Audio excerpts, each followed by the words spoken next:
Southern Africa's white rhinos have never been more threatened. The species is currently on the verge of extinction, and unless more can be done to protect these magnificent animals, the legacy for our children will be one of extraordinary loss.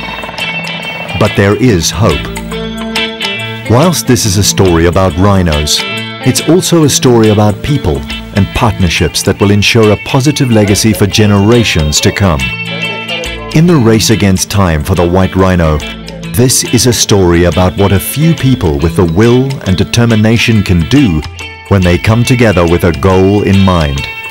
This is a story about powering possibilities. Rhino poaching is not simply about people poaching rhinos.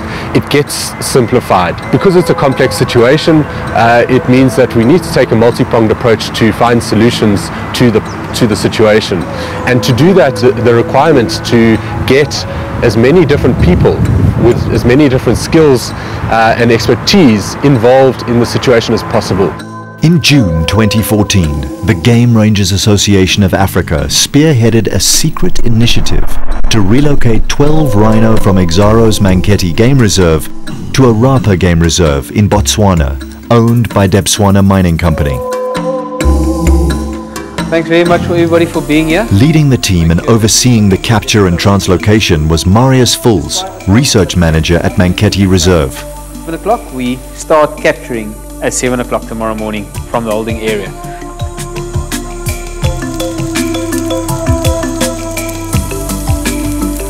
It's like a responsibility. To me, it's about caring. Do we really care?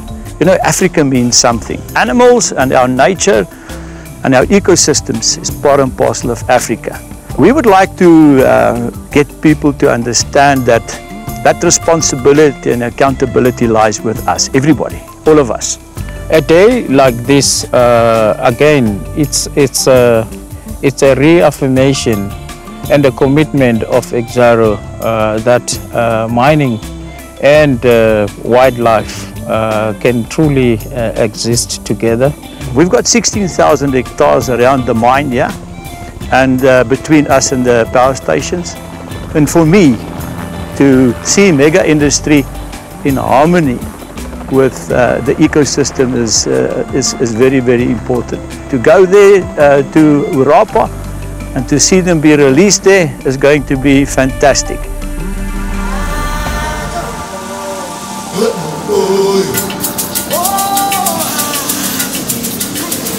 The next day, the sun rose over a determined crew.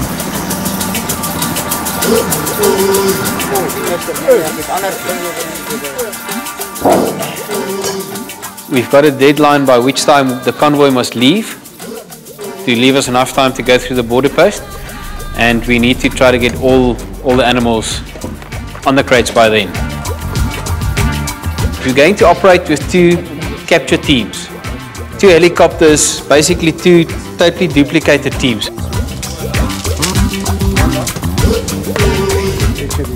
Ons gaan 'n veearts op die grond hê en 'n veearts in die lug hê. Ons gaan ingaan, pyltjie in die renoster sien, sit. Die vangspan of die recovery span gaan redelik naby wees op daai stadium. Helikopter, julle moet ons dan asseblief help om die ouens in te lei. Julle het radio's vir elke helikopter moet asseblief met sy grondspan kan praat sonder probleme.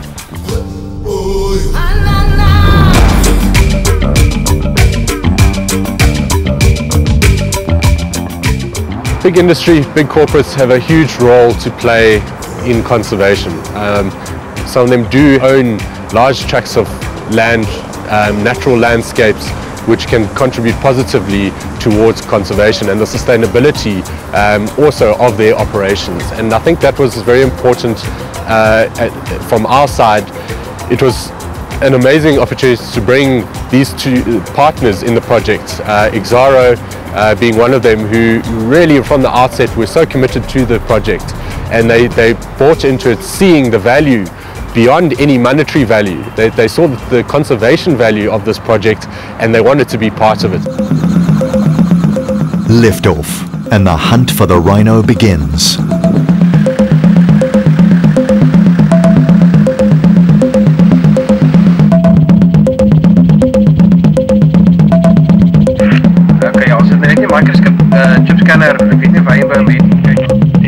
Almost immediately, the team spots a crash of rhino moving through the bush.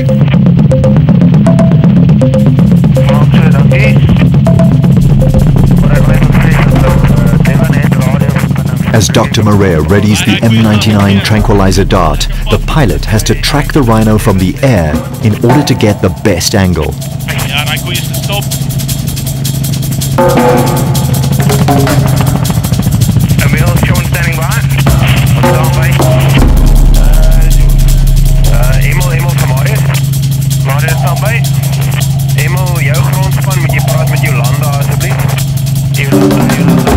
Finally, he's ready to take the shot.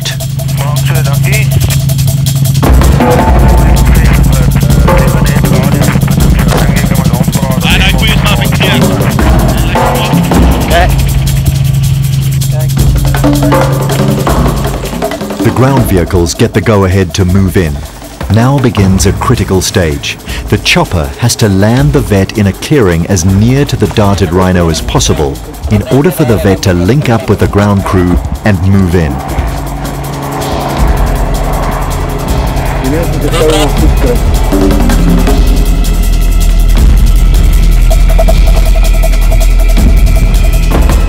The tranquilizer dart seems to have taken effect, but you can never be too sure, and a cautious approach is advised.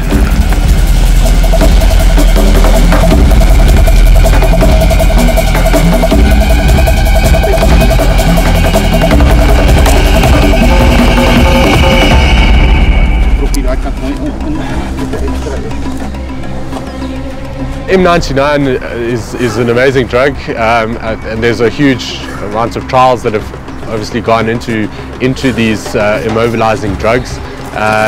It's a strange scenario is that each animal responds differently to the drug. So rhinos require a certain amount, and it's got nothing to do with the size of the animal. Nyala, for example, probably take more of the drug than a rhino. Although sedated, it's still advisable to keep a grip on the rope.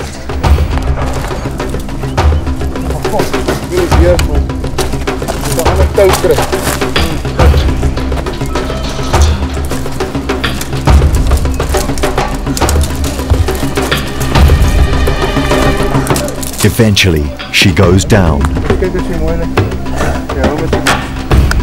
The horn on this female is breathtaking, and on this occasion, it's perfectly safe. As Dr. Maria picks the thorns out of his face, the ground crew have joined him to begin the process of sedating, documenting DNA, and notching. In under 15 minutes, the animal is ready to be loaded up for the journey. Not an easy undertaking.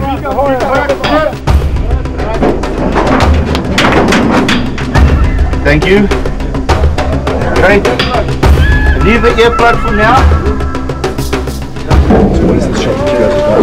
We're giving some diazepam, just so she stays nice and calm while we're loading her and moving her around now. With the mother loaded, the capture team turns its attention to her calf.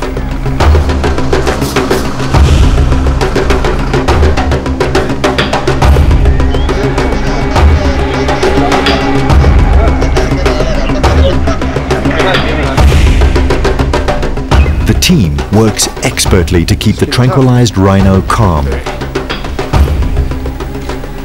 All horns are microchipped. Then the drilled holes are sealed with a resin. Being a vet in the rhino capture game means sometimes behaving like a rugby front row forward.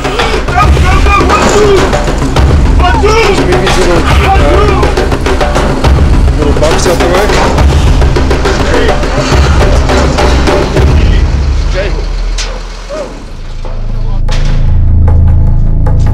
Actually gone well considering what happened. I think everything went great. The first dart seems to have been unsuccessful. Animal was not affected at all, so it made it a little bit more challenging, but taking everything into consideration, I think everything went great. With no time to waste, the hunt resumes.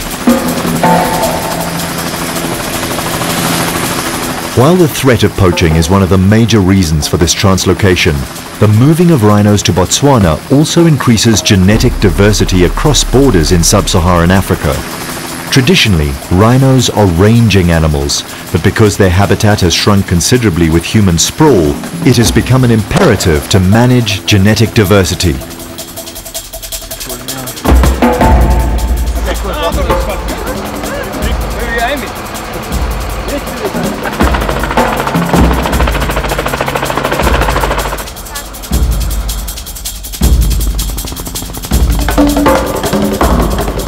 Capturing 12 rhinos in 8 hours is a complicated and unpredictable undertaking, and sometimes the best laid plans often go astray. Plans have changed slightly. We've been looking for 2 cows that's got bull calves with them, but we've been flying for a bit more than an hour now and we haven't found the bull calves. So what we're going to do, we're just going to dart 2 cows, and they've actually just now found a nice adult cow with a fairly big heifer that's at breeding age. So we're going to dart those 2, and we're not going to do the bulls anymore, because the whole purpose of this thing is actually to send them breeding animals to Botswana.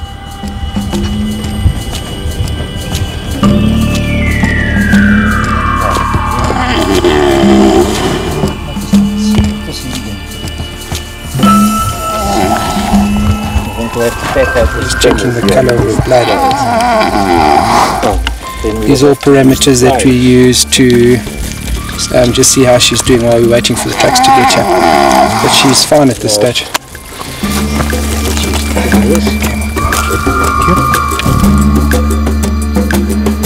Leader of Capture Team 2, vet Eric Verrain, fastens an ankle collar for tracking purposes.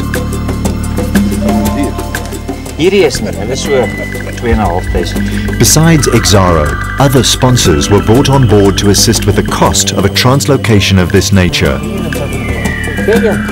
The project would not have happened if it weren't for the sponsors, and for which we are really, really grateful. The Jenna Clifford Foundation, through the CEO, Dex Kotzer, they donated a healthy sum of money to us to assist in the translocation of the animals.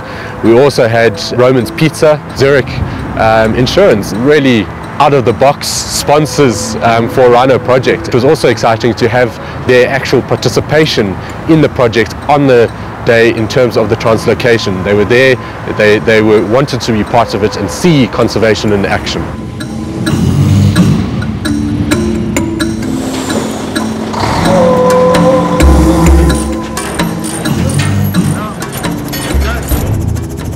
The sun is now high in the sky, and against the backdrop of Exaro's Grootegeluk coal mine, the choppers go in search of the last rhino.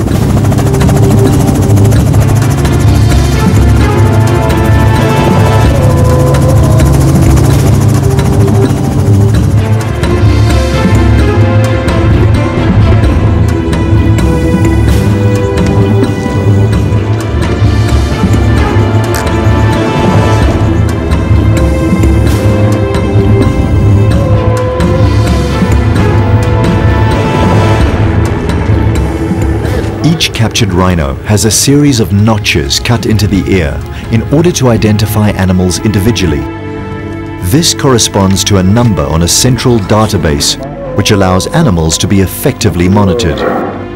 This system has been so effective in Botswana that rangers can now readily identify individual animals and give them all personalized names. These were the last 2 animals, yes. 2 very nice cows that we captured. So yeah, from here we're going to just crate them all, and then the convoy is going to depart. We're sending then 10 females to Botswana, and 6 of them are adult cows. Probably all 6 of them are pregnant already. So in effect, you can talk about 16 animals that we're going to send them. The first animal's been standing on the truck since 8 o'clock this morning. It's about 2 o'clock already, so we need to get going. So we made a call. We're leaving the 2 young bulls. We're just sending the 10 females then.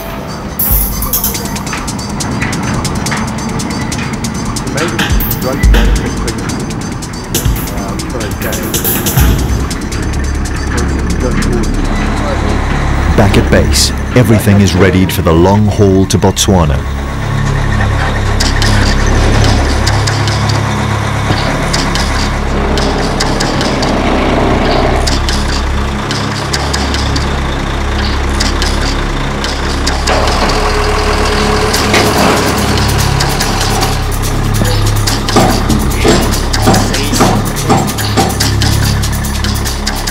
These are the seals that we close the doors with, and then we record all the numbers on the seals, and then we communicate with the Botswana people that this is a documentation, it's got these seals.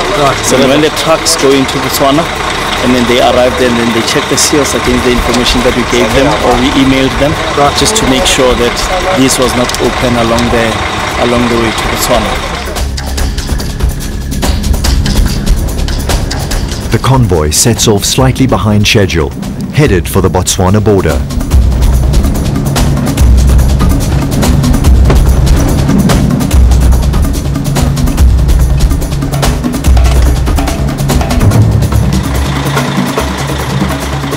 Dr. Moret insists on a final check of the Rhino before the sun sets.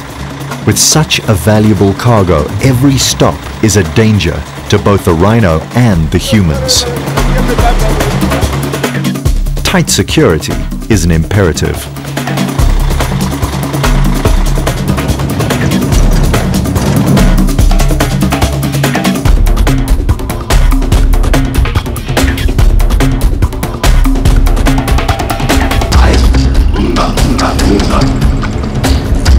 Groblersbrug border post is only 2 hours away and the convoy arrives just after sunset.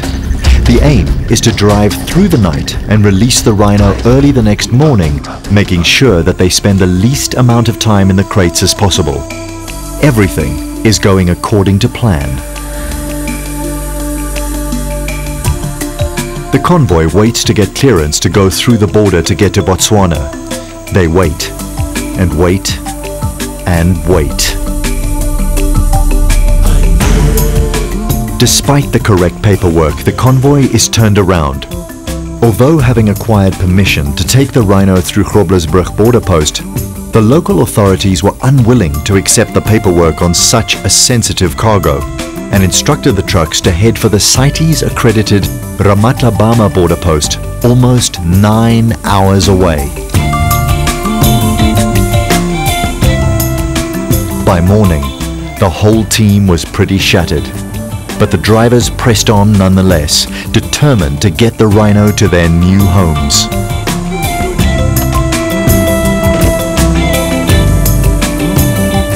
Once more, the waiting begins. The rhinos were never meant to be held for this long in the crates, and while CITES regulations are strict, the same law meant to protect them is now causing them harm. Conservation changes, new conservation challenges arise, so too then we start hitting possibly barriers in CITES or any regulation for that fact, in that it needs to be adaptive. These regulations are sometimes very inflexible and are responding, when they are drafted, responding to that current context. As that context changes, so too the regulations need to change. The rhinos are starting to overheat. It's been over 24 hours in the crates and Dr. Moret is getting very concerned for their well-being. He gets the trucks driving in circles to try and get airflow through the crates, but time is running out. Finally, they get word and make for the border crossing. Everyone is on tenterhooks, thinking it'll be called off at any moment.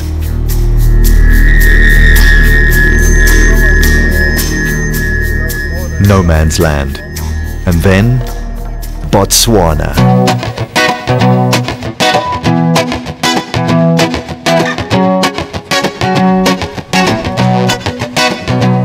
It's taken 24 hours to get here. You can't find. This man is tired. It would have been another 40 minutes and we would have turned back. 18 minutes past 11 we got the go ahead. So it was close call. They're very calm. I'm happy with them now, but I want to get the wheels rolling as soon as possible. Great.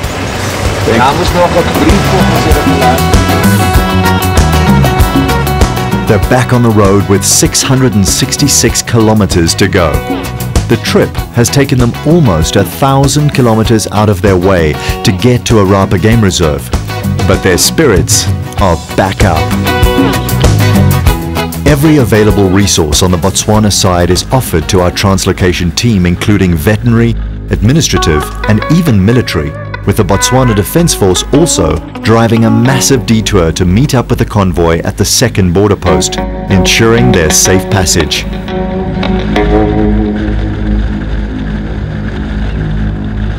As the trucks chase the setting sun, it's now a race to the release site in Arapa with the exhausted Rhino.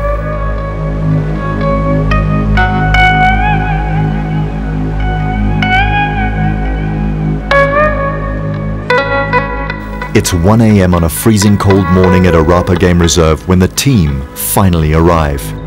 It's taken over 40 hours on the road to get here, but as they set up for the release, there's no time for weariness.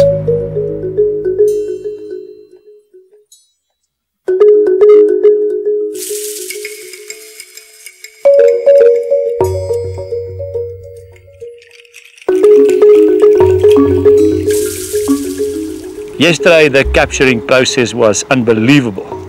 The professionalism of everybody, the assistance of everybody, the pilots, the vets, the support teams, the drivers, everybody that was there. It was just fantastic to see how well organized they are and how good they do their jobs. Every one of them came through exactly as they should have. And I'm very proud to see how people came up with the answers.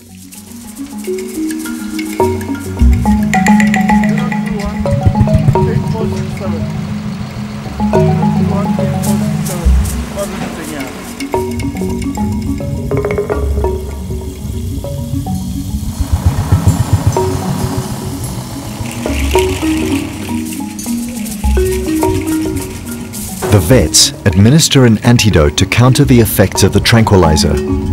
And then, one by one, the doors are opened.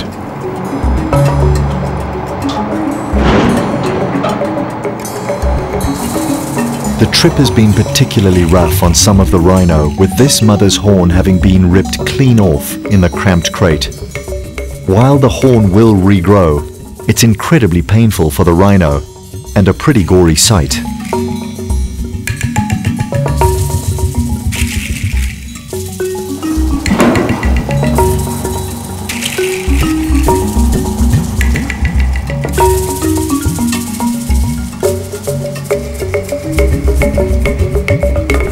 Finally, reunited with her mum, it feels safe enough to move off into their new home.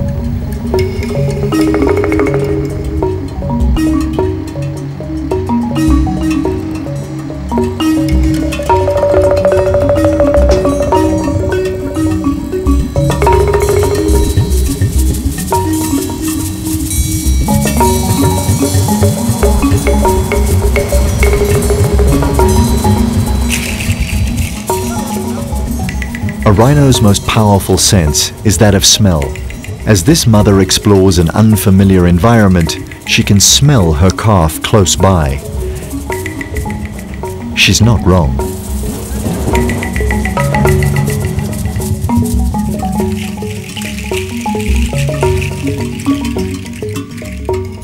Much to the relief of the whole team, one by one, all the Rhino leave the crates.